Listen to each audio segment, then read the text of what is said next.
Backbone Require Boilerplate is an opinionated boilerplate project that tries to promote best practices when building out a single-page JavaScript application using Backbone.js and Require.js.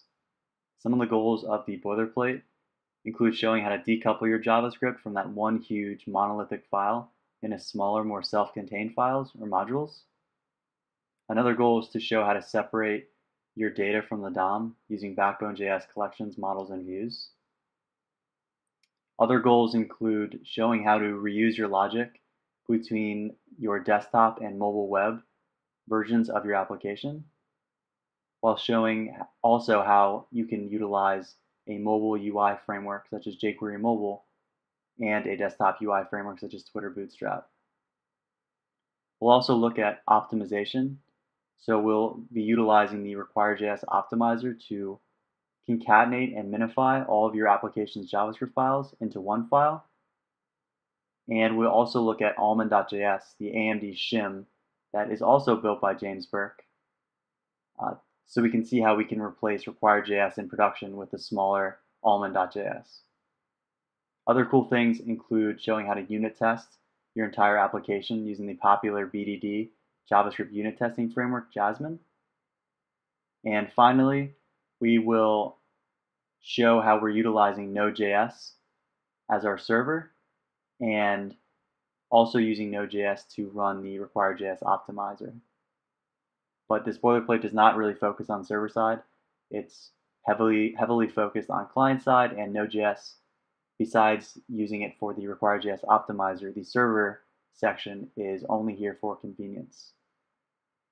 And we need a web server for the boilerplate because we are utilizing the Require.js text plugin, which tries to asynchronously download files from the server. And if you are not on a local web server and you're on a browser other than Firefox, you'll get a message that will complain about trying to access files cross-domain. So the first thing to do is if we go to the GitHub page, the Backbone Require Boilerplate GitHub page, and you scroll down to the README, you can see the Getting Started instructions. The first thing you'll have to do is you'll have to download and install Node.js. And I have already installed Node.js, so I won't be showing that here. But once you've gone to the Node.js website, and they have pretty much easy installation instructions for all platforms, so Linux, Windows, and Mac. So if you go to the website and you download it, the next step will be to clone the Backbone Required Boilerplate repository. So you can either clone this repository from GitHub, or you can actually go to GitHub and you can click on the zipped icon right here to download a zipped file to your local machine. Either way is fine as long as you have a copy of the boilerplate on your local machine. That works. So once you have a copy of the boilerplate, which I already do, the next step will be to go to the command line. So we want to make sure that we're inside our Backbone Required Boilerplate folder. And right now I'm just keeping it on the desktop. And I am inside of the boilerplate folder. So the first thing we want to do is we want to install the Node.js library nodemon. And nodemon is used to restart our Node.js server anytime a file changes, just to make sure that all of the latest content is being served by our server. So we have to make sure to install nodemon globally, and this means that we'll always have access to it on the command line. So if we try typing nodemon now, and I haven't installed it, we try to check the version, you'll notice that my command line will complain about not having a file or directory. So we have to install it. So for me, I don't have permissions, so I'm going to type sudo npm install nodemon. And if you're confused what npm is, that stands for Node Package Manager. And Node Package Manager comes pre-installed when you install Node.js. And it allows you to easily install other modules or libraries that other people write for Node.js.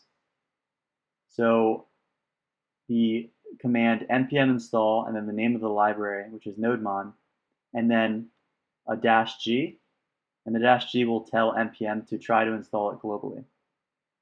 So once we type that and we hit enter, I'll enter my password. Once I do that, it should install nodemon. It looks like it did. We'll check to see what version we have. Okay, so it has the latest version of nodemon, which is great. So now that we have a global install of nodemon, the next thing we want to do is install any other Node.js dependencies that the project has. So I only have one other dependency, which is express.js, which is a server framework for Node.js that I'm using to start my basic Node.js server. But in the future, if I want to add other libraries, the way that I can easily allow other people who are using my project to not have to individually download each library is to create a package.json file. And I've created a package.json file already, and it only lists express.js as a dependency. So if we type npm install, which is a special command for npm will look for our package.json file, which is in the same directory. So if I just ls and I look at everything, you'll see a package.json file right here. If I type npm install, it'll look in the package.json file and it'll parse out all of the dependencies that it finds. So Express has a bunch of dependencies, so it not only installs Express, but it installs all of Express's dependencies. So once we've installed Express, we can now start up the boilerplate. So if you just type nodemon, that should bring up a prompt on the command line that says, "Welcome to Backbone Require Boilerplate. Please go to localhost port 8001 to start using Require.js and Backbone.js."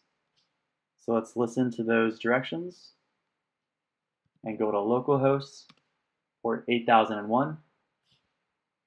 And you'll notice that there's not much to it. There's just a header, a footer, little footer, and text being displayed to the page saying, "Start using Backbone, Lodash, Require.js, jQuery, jQuery UI, jQuery Mobile, Twitter Bootstrap, and Jasmine." All these great libraries are pretty much now at your disposal. I wanted to make this boilerplate as bare bones as possible, so it would be easy for you to install and just drop into your own application to start your application. So that's why we don't have too much here, but I'll make sure to go through each file so you know what's going on in the boilerplate, because at first glance, if you're new to Backbone.js and Require.js, it's pretty intimidating. So the next thing we can do, now that we've seen that we have the boilerplate up and running, is to look at our first file inside of the boilerplate folder. The first file in the boilerplate to look at is index.html. Index.html at the very top of the page, you might recognize some of the code. It uses a lot of the code from HTML5 boilerplate, which is a popular open source boilerplate built by Paul Irish that has some HTML5 best practices, best standards. Right at the very top, we can see a bunch of different Internet Explorer conditional statements that include different HTML elements based on which version of Internet Explorer is being used by the user. And this mechanism, if you haven't seen it before, it basically allows us a way to add a different class name to the HTML element depending on which Internet Explorer version is being used. And this allows us to get away from using Internet Explorer hacks to reference different versions of Internet Explorer inside of our CSS. So there's no more use for Internet Explorer CSS hacks, since we can now include different class names, CSS class names on the HTML element. So after that, there's a few other meta tags, and the only meta tag I'll reference now is the viewport meta tag, which is very important for mobile devices and making sure that the zoom level is correct. I'm not sure if you've seen this before, but on a mobile device when you're browsing, if you've seen a website that looks like it's not zoomed in and you actually have to physically zoom in, then they probably don't have a viewport meta tag inside of their HTML file. So that's why that's being used. And then after that, we're including our first CSS file. Now, commonstyles.css is meant for you to basically put any styles where you'll use for both your mobile web and your desktop applications. So any styles that you'll reuse between those, you should put inside of commonstyles.css. And after commonstyles.css gets loaded, we next have a script element, which will have all of our JavaScript logic. So right off the bat, we have an immediately invoked function. And if you're not familiar with the syntax of an immediately invoked function, it's basically a function that's wrapped in a set of parentheses, and that makes it execute, hence the name, immediately invoked, immediately. So the immediately invoked function, the first thing that happens once the function gets executed is this w.addEventListener. Now the w is just referencing the global Windows object, so don't get thrown by that. And the addEventListener is listening for the HTML5 DOM content loaded event. And this DOM content loaded event will get triggered when the DOM is ready to be used.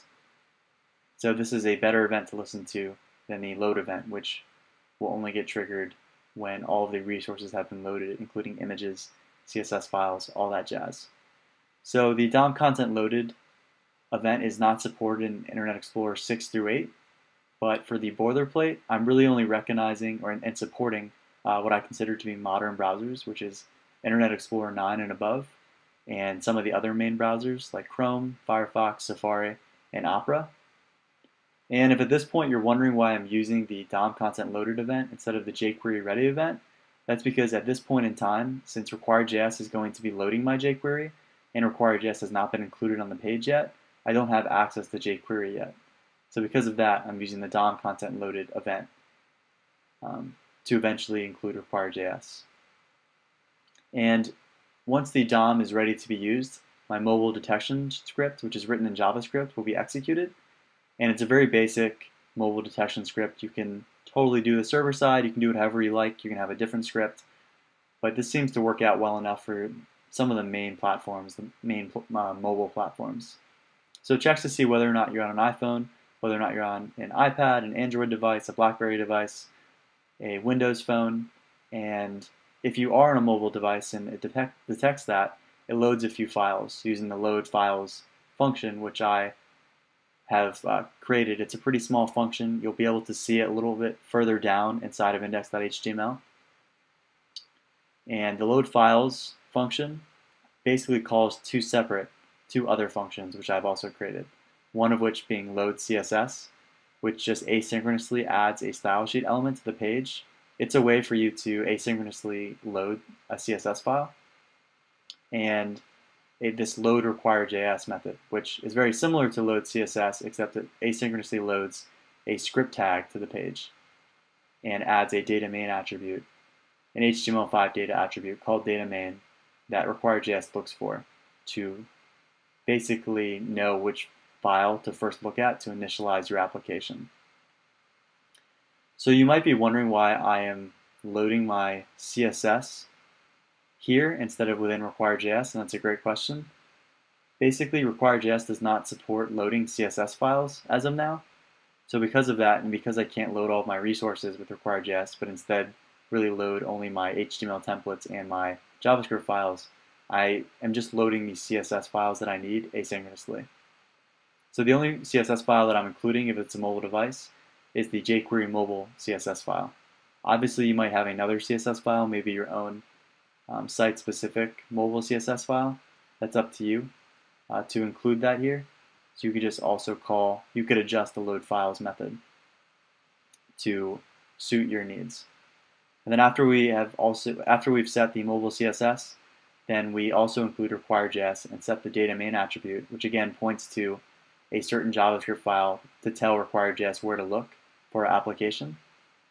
And we're pointing it to inside of the JS folder, inside of the app folder, and inside of the config folder to look for mobile.init.js. And mobile.init.js is basically the starting point to our mobile application, our mobile web application. So if it's not a mobile device, it'll instead go inside of this else statement, and it'll try to do the same thing, except it'll load the Twitter Bootstrap CSS file, and it will tell Require.js after it loads Require.js, it tells it to look for the desktop init.js file as the starting point to the desktop application. So first things first, let's go through and look at mobile init.js, because this is at this point after the files are loaded, Require.js will immediately look inside of that file. So mobile init.js basically stores all of your Require.js configurations and also starts up your app. So the first configurations that are being set pretty much are the paths. And paths are just alias names to your other files or modules that you'll be utilizing in pretty much throughout your application. So you'll see jQuery, jQuery mobile, pretty much all the files that I'm using, I set an alias name for them, and I also list the path. So if you didn't have an alias name for one of your files, you would have to explicitly list out the path relative to the current file that you're in. So it's much easier just to say, for example, jQuery, and you can, anytime you're in a different file and you're setting jQuery as a dependency, it's easier to say jQuery than it is to say lib/jQuery, or you have to determine what relative folder structure you're in. So after all of the core libraries, plugins, and even my Backbone.js application folders, after I've set all those alias names, the next thing to look at is the shim configuration object. Now the shim configuration object does two separate things, serves really two different purposes. One of the purposes is it allows you to tell Require.js which files depend on which other files, so that Require.js can correctly load them. Now a great example is jQuery mobile, which will depend on jQuery. And another great example that would be inside of desktop init.js, which we'll look at in a little bit, is, for example, maybe the Twitter Bootstrap jQuery plugins, which will depend on jQuery. So those are examples of using the shim configuration object to tell Require.js which files depend on which other files. The other use of the shim object is to include non-AMD compatible code. So if you're using a script, or if you're using your own scripts, pretty much the most common case is if you're using a third-party script like Backbone, which you don't really have control over the library, and you don't want to actually alter the source code of Backbone.js. So again, Backbone's not AMD compatible, which means that it's not wrapped in a defined method. It doesn't explicitly check for a defined method and wrap itself inside of it. A defined method is required by the AMD spec and Require.js in general, because any bit of code that's wrapped inside of a defined method tells Require.js that it is in fact a module and that it can be loaded. If a piece of code is not wrapped in a defined method, Require.js doesn't really know what to do with it, and it can't load it. So if something like Backbone, which is not AMD compatible and doesn't have that defined method, you need to make sure that Require.js knows how to load it. So there's a couple different things that we need to set for Backbone. In the Backbone property, you'll notice that I have this dependency property, and I'm passing underscore in jQuery. Again, remember that I'm utilizing Lodash instead of underscore, but I have included the path to Lodash and just listed underscore as the alias name. And I'm also including jQuery as a dependency, because they are both dependencies that Backbone relies on. The next thing I'm telling Require.js is that Backbone, in fact, exports a global Windows object, the Backbone global Windows object. So I tell Require.js that Backbone has a global object that it exports. And that's it for Backbone. That's all you have to do for third-party files that export a global object. Now, some other files might be a little trickier. You should check the Require.js shim documentation for some other use cases. But for our needs, so if you're only utilizing jQuery plugins, if you're only utilizing Backbone and that sort of thing, or Backbone plugins, this shim configuration object, the way I have it set up, should be suitable and easy enough for you to change and not have to worry too much. So once you've set all of your configurations, the next thing you'll see is this require method. And I'm passing the require method an array of dependencies, because the require method will actually include all of these dependencies inside of my index.html file. Now I'm passing jQuery, I'm passing Backbone, and I'm also passing my mobile router.js. And my mobile router.js is basically my Backbone.js router that I'm using to start my application. So pretty much once all of my files are included on the page and they've been loaded, this callback function gets called. And the first thing I'm setting are two internal jQuery mobile properties. I'm setting them to false. And I don't want to get too into this, but at a high level, the link binding enabled and the hash listening enabled, if you set those to false, it basically allows you to utilize Backbone.js, the routing for Backbone.js instead of jQuery mobile. So if you've used jQuery mobile before, you know that jQuery mobile hijacks changes to the hash of an URL, and it'll try to change a page based on it, because a lot of jQuery mobile is based on this concept of internal pages and subpages inside of your application that it's using, that basically is including it via Ajax. So If you turn off these jQuery mobile internal properties, it won't do that, and you'll just have to, anytime you want to change a page in jQuery mobile, you have to explicitly call the change page method. So it allows you to have all your routing mechanism pretty much inside of the Backbone.js routers, which is nice, because I find them a little bit cleaner. And then after these internal jQuery mobile properties are set, the final thing I'm doing inside of mobile init.js is I'm basically creating a new instance of my mobile router backbone class. Now before we look at our mobile router backbone class, which is the start of our mobile application, let's just take a quick glance at the opposite, which is desktop init.js, which should be very, very similar to mobile init. The only difference is I might have a few different dependencies that I'm including, like I'm including Bootstrap, and I didn't include that for mobile.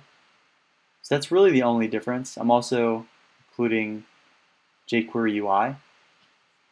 So jQuery UI has it's dependent on jQuery, so you'll see in the shim configuration that I'm telling Require.js that jQuery is a dependency. And if you look down again at this require method, instead of including the mobile router.js, I'm including the desktop router.js as one of my dependencies to the require method. And then once all of my dependencies have been loaded, I now instantiate a new desktop router instance instead of a new mobile router instance. So to quickly go back to mobile init.js, let's look at mobile router.js, which is the start of our mobile application. So mobile router.js is a pretty standard Backbone.js router class. One of the first things you'll notice after you see the define method, which I'm passing all the dependencies, you'll see this initialize method. And the initialize method is a common method in all of the Backbone class objects, and it acts as the constructor. So anytime you instantiate or create a new instance of one of your Backbone classes, this initialize method will get invoked. So right off the bat, when the initialize method gets invoked, you'll see that I'm calling backbone.history.start. And this is the only place you'll have to call this method, but this basically tells the internal Backbone history object to start listening for hash change events. You can optionally use the HTML5 push date to track your history, but in the boilerplate, am using the hash. I'm using hashes instead. So I'm making sure that Backbone starts to look for hash change events. The next object that you should be aware of is the routes object. Right now I only have one route, and it's an empty string. So this is telling Backbone, okay, if it's an empty string, which means there's no hash on the URL, then look for the index method and call it. If, for example, I wanted to have another route, say I wanted to say, okay, let's go to localhost port 8001 and let's put a hash on there like example. If I wanted to basically say, okay, Backbone, tell me when this example hash goes on the URL, I basically type something like this, and let's just say I wanted to point again to my index method. So anytime an example hash is on the URL, it'll call my index method. But for the boilerplate, I only have one route, makes it simple, and inside of that route, once it gets hit, it calls the index method, and inside of my index method, it'll call the view.js. It'll basically instantiate a new Backbone view, which I've passed in to this file. So this is mobile router.js. To look again at a direct comparison, we can look at desktop router.js. Now, there is no difference between my desktop router.js and my mobile router.js. In the boilerplate, I'm using the same view file for both the mobile and the desktop applications. But in a typical application, you might find that a lot of your data stays the same. So maybe a lot of your Backbone.js models and collections will stay the same between your mobile web and your desktop application. But you might find that you need a different view. So if that's the case, you can definitely alter the boilerplate and include a completely separate mobile view as opposed to a desktop view, or have a bunch of different sub-views. One of the beauty of Backbone is that there's so many ways to do anything. It doesn't force you into a certain mechanism, so you can really pick and choose. So tear apart this boilerplate and put in some of your own logic if that's better suited for you, but as of now, if it's a small application, you might only want to have one view to keep things simple. So now that we know that both desktop router.js and mobile router.js both reference view.js, let's look at view.js. So here's my Backbone.js view class. And the first thing you should notice is I have this EL property. And keep in mind, if you're new to Backbone, there's a one-to-one relationship between a DOM element and a Backbone view. So technically, if you had 100 different DOM elements on the page, you could have 100 different views associated with each one. Or you can have a main view where you could basically have a parent element and you can reference a lot of the child elements inside of the parent. A lot of people use that main view approach. It depends on the situation, but in my boilerplate, I'm only using one view, so I'm kind of using the main view, but I don't have very many DOM elements inside of my HTML file. So in the real world, you might find yourself using multiple views and all sorts of fun stuff. There's a few different projects out there. If you're having trouble organizing your views, I know Tim Brandian has a Backbone layout manager project that tries to help with basically organizing any of your subviews, so you can check that out. But for now, let's not worry too much about it. So after we set our element property of our view, we again have this initialize method. And that acts as our constructor and gets called right away because we had previously initialized a new instance of our view class. And right away it calls the render method. Now the render method is given to you by Backbone. So it's given to you just to overwrite. There's nothing really inside of it. It's just Backbone's aware of the render method. So inside of your render method, the idea is that you should be updating your UI within it. So you don't have to be using a Backbone.js template. You could totally just use, for example, the jQuery HTML method to add dynamic HTML to your page inside the render method. It's really just a mechanism for adding dynamic UI elements to the page. That's what it's supposed to do. So in this specific case, we are using Lodash templates using the _template method. And we're setting our template property of our view using the _template method, and we're passing in our HTML template. Now, I haven't mentioned this, but at the very top of the page inside of the define method, you'll notice that you'll see a text template / heading.html. And this mechanism, you might be confused by the syntax, but if you're using a Require.js plugin, typically you have the plugin name, which is the text plugin, and then after that you'll see an exclamation point, which tells Require.js that it is in fact a plugin. So this is telling the text plugin to look for the templates folder, and inside of that the heading.html file. So let's quickly glance over to the heading.html file. Inside of it is purely just HTML. Now is probably a good time to talk about underscore or Lodash templates. And templates are a great way. There's a couple different use cases for when you'd want to use templates, but one of those use cases is if you have a lot of HTML that you're dynamically adding using JavaScript, then you might not want to go the string concatenation route if you find that to be a fairly ugly way of handling adding dynamic HTML to your page. But a better way is just to store all of your templates inside of their very own file using the Require.js text plugin, and it's a pretty clean solution having your templates in their own files. An alternative, if you don't use the Require.js text plugin, you can also just have inline templates inside of your HTML files. So that's another possibility, but I find it to be a cleaner solution just to have them in their own files. But if we quickly go back to view.js, you'll notice that the second argument to my _template method is an empty object.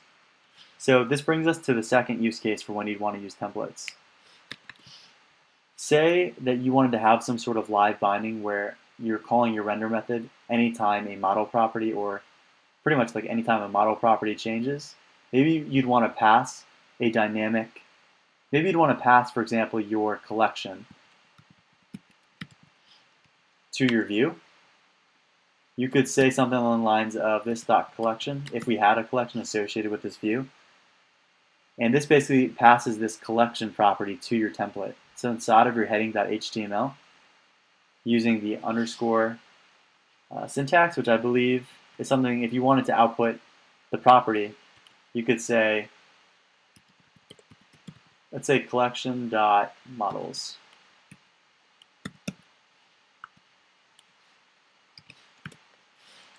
This is a way for you to just dynamically insert content inside of your template. So this would be a great way for your render method to automatically basically add new model attributes or collection or models from your collection to your HTML page. This is sort of the live binding mechanism, which is another use case. I'm not using it here in the boilerplate. I used it in a previous version, so if you're interested, please look at my commit logs and look at version 1.1 of Backbone required boilerplate. I provided a more verbose example, which I have now removed just for the sake of keeping it simple. But looking again at view.js, that's after we set our template property. And let me just remove this because we're not passing anything dynamically to our template property. And then I'm using the jQuery HTML method to update our UI using our template. So that, if we go back and look at our boilerplate, our template is being included here. So where it says start using all these great libraries that I have included, this is how the text is actually getting on the page, this HTML call. So now that we've seen the view class, you'll notice I had mentioned before that I'm including the model class. I'm not actually utilizing the model anywhere for simplicity's sake, but if you want to look inside of model.js, model.js is our Backbone.js model, and typically it's pretty simple the way that you set up models. Models contain all of your data. So models provide you a mechanism for separating your data from the DOM. And this is a pretty standard Backbone.js model class. You'll see again an initialize method, which acts as the model constructor. And then you'll see a defaults object. You do not need a defaults object, but if you want to set default properties on your model, this is where you can set them. And then you'll see a validate method. Now Backbone gives you the validate method, and the validate method gets called anytime you try to set or save data on your model. So by default, if you put custom logic in here,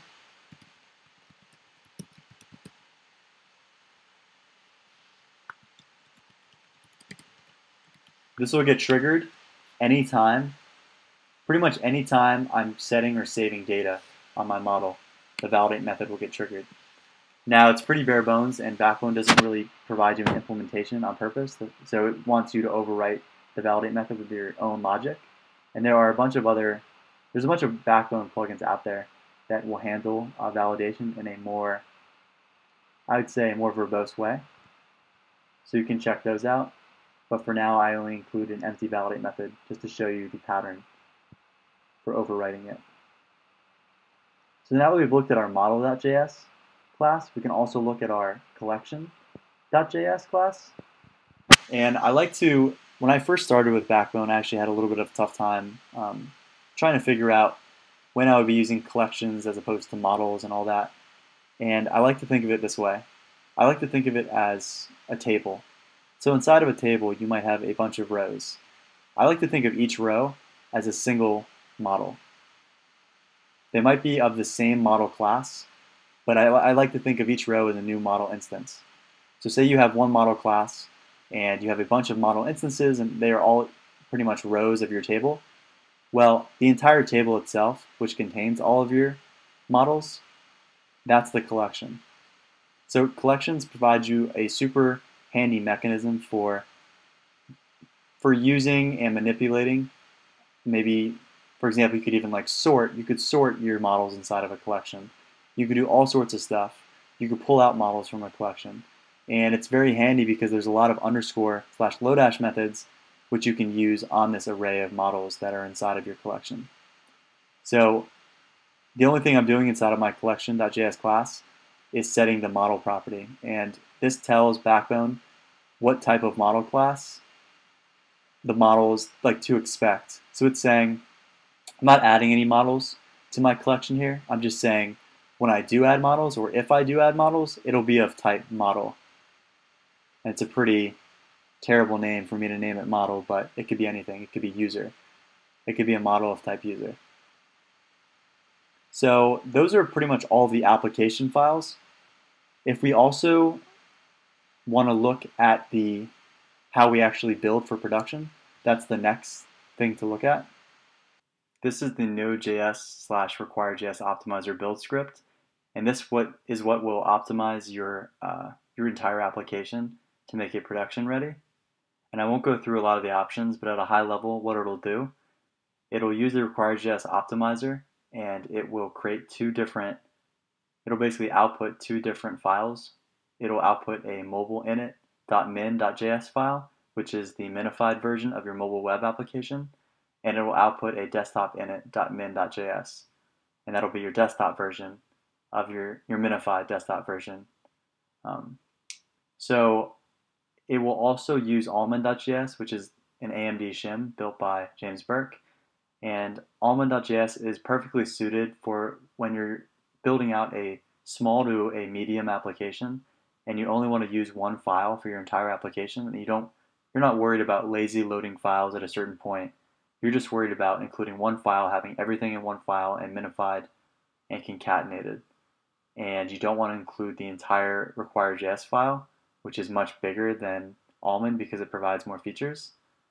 So this entire build script will include Almond inside of the minified versions of each production file. So I'll show you how to run it. The production file, like I said before, is inside of the deploy folder. And so if we go back to our command line, let's open up a new tab, and let's go inside of the deploy folder. And the only thing inside of it is the app.build.js file. So the way that you run it is you type node and then just app.build.js. And it'll take a couple seconds. It usually takes about 10 to 15 seconds to run. So rest easy for a little bit. But essentially what it's doing is it's going through and looking at all your dependencies and all your files that you're including, and it's concatenating them together, and it will output two separate files, desktop init.min.js and mobile init.min.js. So to see the difference in the number of requests, let's go back to our sample boilerplate application. And if we open up the Chrome DevTools and we look inside of the network tab, let's refresh. So you'll notice that I have 17 requests. This is before I'm including the mobile, the minified version of my desktop application. So I'm including all my models, my collection, Lodash, Backbone, jQuery, you name it, I'm including everything. So instead of referencing our unminified version of our desktop application, let's go back inside of index.html and change desktop init to just desktop init.min. So if we do that and we reload our page, you'll notice now that there are only 5 requests. It's loading the common style CSS file, it's loading Bootstrap, it's loading Require.js, and it is only loading desktop init.min.js. And there's no errors, it's just correctly loading our template onto the page. And if vice versa, if we go back into Chrome DevTools and we will now make sure to use in iOS user agent to say that we're on a mobile device. And we go back into index.html and we now change our mobile include to mobile init.min. And we refresh the page. You'll now see only 6 requests, and one of the extra requests is just a GIF image that is being included via jQuery mobile. But you'll see mobile init.min.js being included with no errors, just like the desktop version. So let's just go back and let's take out our user agent override. Okay, we now have our desktop application back.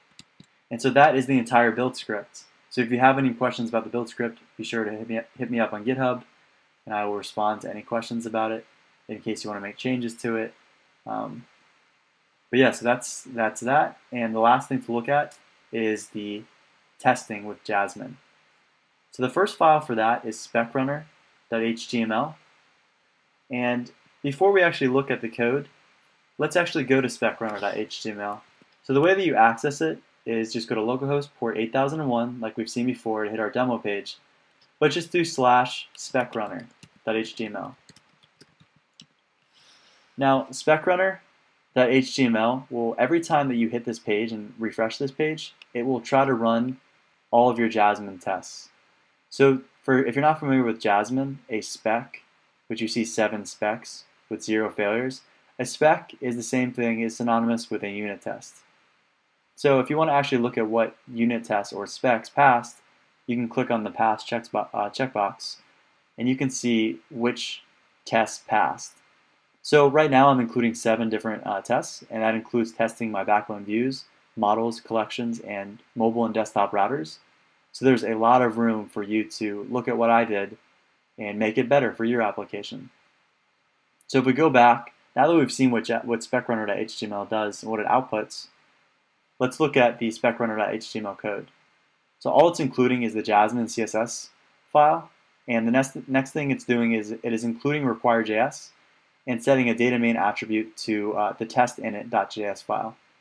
Now this is very similar to what we were doing on index.html, but we're now referencing testinit.js instead of mobileinit.js or desktopinit.js. So if we look at testinit.js, and that's going to be inside of the public directory and JS under the test directory and inside of our configuration. So testinit.js is very similar to mobile-init and desktop-init. You'll see a lot of the same dependencies being listed, but you'll also see a few different ones. You'll see a couple additional ones, including Jasmine. I'm including Jasmine here. So there's actually 2 dependencies, 2 JavaScript files that Jasmine uses. And I'm also using the Jasmine jQuery plugin. And we won't really talk about this too much, but essentially what this allows you to do is it gives you a few assertion methods for checking jQuery specific code. So it's super helpful for testing your jQuery code. So definitely check it out. It's a great plugin. I've used it. I've contributed to it. So it's super awesome. Again, we're using the shim configuration, and we have a few additional features. We're saying that Jasmine, the unit testing framework, exports a global variable, window.jasmine, and we're saying that the other Jasmine file depends on Jasmine, and we're just saying it exports to the Jasmine global variable. So once we include Jasmine and Backbone and jQuery Mobile and Bootstrap and pretty much all of our dependencies on the page, we have this empty specs array that we're initializing. And right now I only have one spec file and where all of the unit tests live, but in reality you might split up all your views, your models, your collections, all of those tests you might have in separate folders. So if that's the case, just easily push it to the array. So say that you had your views inside of all of your view tests inside of a views folder.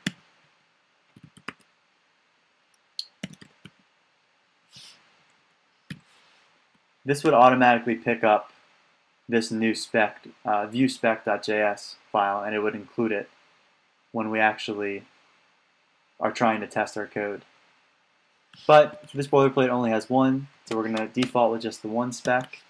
And when jQuery is ready, we call the Require.js require method, and we pass it the specs array, which is just an array, a dependency of array. So it's just an array that shows you which files it depends on, which is only one for now, and then we do some Jasmine specific code to make sure that Jasmine executes and runs our unit tests. And after that, the last page to look at, which we'll look at briefly, is spec.js. Now spec.js contains all of our Jasmine unit tests. And Jasmine, basically, if you're not familiar with it, it has a few things that you should know are that what a Jasmine suite is. So a Jasmine suite is basically, I like to think of a suite as encompassing a bunch of different tests. So I have this Backbone Require Boilerplate suite, which is the project suite, and I also have an inner suite, which is all of my unit tests that are grouped together to test my Backbone views. So there's a few specific ways that you can test. I'm not going to go over it in this video, but you can look at how I've tested the Backbone code using Jasmine, and there's only a little bit here. I'm testing to make sure certain methods are getting called. I'm testing to see that certain attributes are getting set, and it's pretty bare bones. So you can totally check it out, expand upon it, maybe even contribute back to the boilerplate project. But it is super helpful for finding bugs in your application. And it makes it easy when you have all of your code split up into modules with models, collections, views. So everything is decoupled, which makes it way easier to test, which is one of the biggest points of emphasis that I want to make with this project. So that's all of the project files. If you have any questions, please let me know on GitHub. My GitHub username is gfranco. You can ask me questions on Twitter, and my Twitter handle is gregfranco. And Happy coding. I hope you guys like this video and I hope it helps you.